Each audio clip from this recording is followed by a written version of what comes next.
টিপচী উন্মনা নীলাজী টিপচীজনী চিপ চিপ সুৰৰ ধ্বনি পাওঁ কি নাপাওঁ ঠোঁট ভৰাই পোনাকণলৈ আহাৰখিনি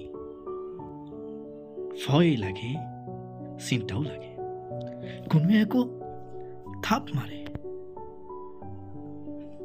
নাপাওঁ যদি কেনেবাকে পোনাকণ শুব খালী পেটে দেউতাকৰ কথা মনত পৰিলে ভাবে বুৰ বুৰ কৰে নিতৌ পুৱা লৰ মাৰে দূৰ দূৰণিৰ পথাৰলে সৰু সৰু জীৱন আমাৰ তেনেই তাকৰ ক্ষণ ফুৰি যোৱা প্ৰাণ পক্ষী